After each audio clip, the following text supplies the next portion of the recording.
Hi everybody, it's Don, and I hope you're having a fantastic day. Well, I just watched an interview from the news media interviewing a senator in the United States and a health official in Canada.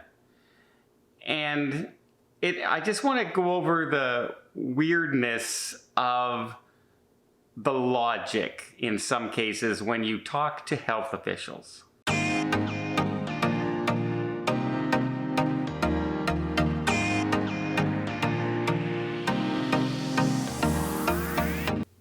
So the news media was interviewing a New York senator who was hoping that, the Canadian borders could start easing restrictions between Canada, the United States, families who live close by or have a dual citizenship, and that could just go back and forth, and things like start off slowly.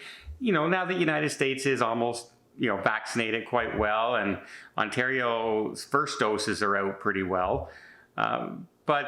And he said, you know what? We have a lot of vaccines here in New York State, and we would be willing to let Canadians come over and get their second dose. Come on over here and get your second dose. We'll give it to you. You don't have to wait the 4 months. And so the news person went and put this to a Canadian health official, and the Canadian health official was going, well, wait a minute, we don't want people to travel. We don't want people travel right now is inherently risky. You have to travel that day to get to where you're going, and then you have to travel that day to get back. And remember, the vaccine doesn't take effect until 14 days after your second dose. We already have the first dose, right? It's the second dose we're talking about, not the first dose. So they do have what protection they have right now is the same protection that they would have whether they go or not. So that's one thing that I disagreed with right away. And they said, no, you know what? If you have extra vaccines, send it to us. We'll do it. Let us distribute it and things like that. But we don't. It's very dangerous to have people take that day trip into New York State, get a vaccine, and come back. That would be very, very dangerous. And I'm going to myself and I'm going, so wait a minute, you're saying that a person who already has their first dose traveling into a country where the vast majority of people have been almost, 1 or 2 doses and almost 2 doses now, that one day into there and then coming back into Canada for even on the same day, I can drive to Watertown and back in the same day, easy. And that's what they're talking about here.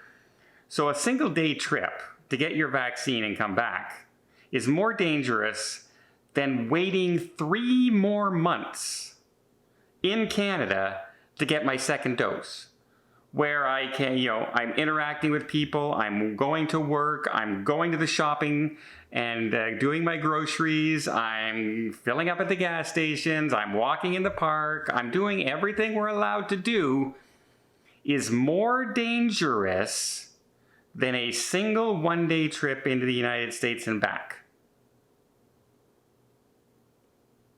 Where's the logic in that? In all honesty, where is the absolute logic in that?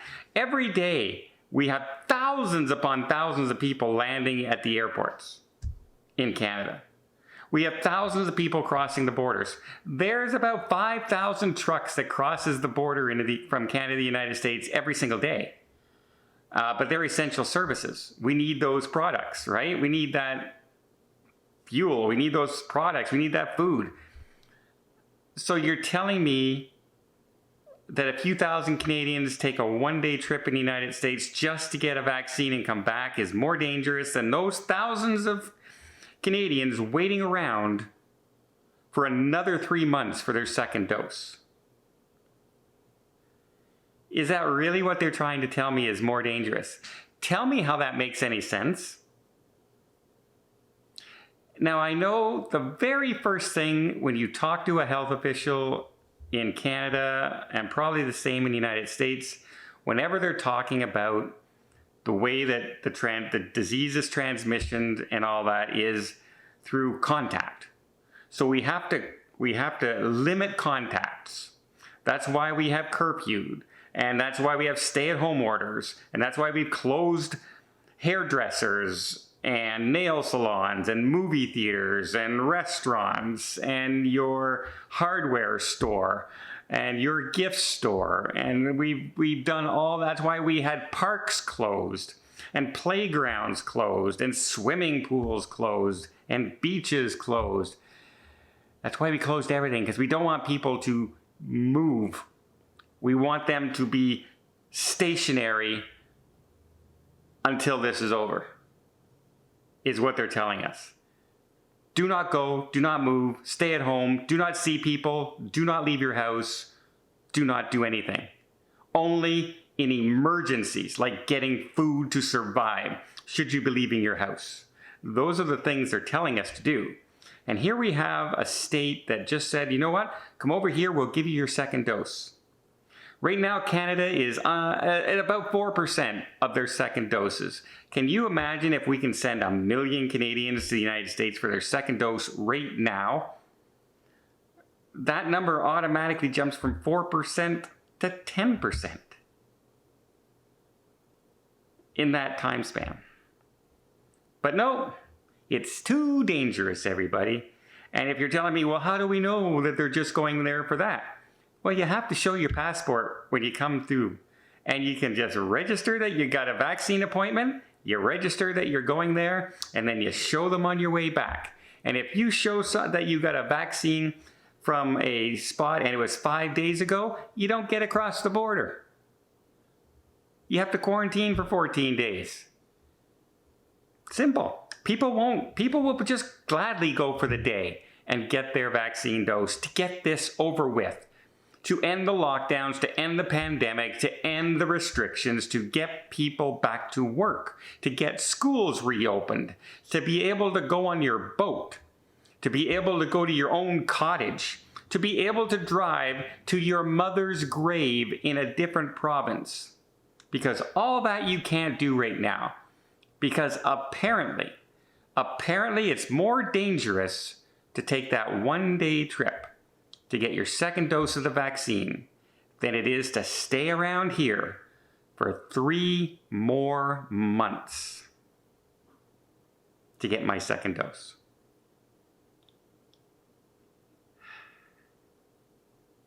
You know, when they take IQ tests, there's some IQ tests out there that are very brainy people, right? And they can answer calculus questions, and they can figure out the equations of the isosceles triangle divided by the train width of all this highfalutin, brilliant people. But very many of them have what you would normally call street sense and common smarts. And common smarts to me and street sense are being able to figure out something that just makes sense. It doesn't have to add up. It doesn't have to prove a point. It doesn't have to come to an exact figure. It just has to make sense. And if the United States says that they're willing to let us come across the border for 1 day and get vaccinated, what is the possible harm in that? And if you break that rule and try and stay there and come back across and you don't have your vaccine paper, you don't get across. That's pretty simple. We have armed guards at the border to stop you. So if you make those rules clear, I think things would be very, very different. But no, we'd rather wait another 3 months and keep everybody at home in lockdown for some reason.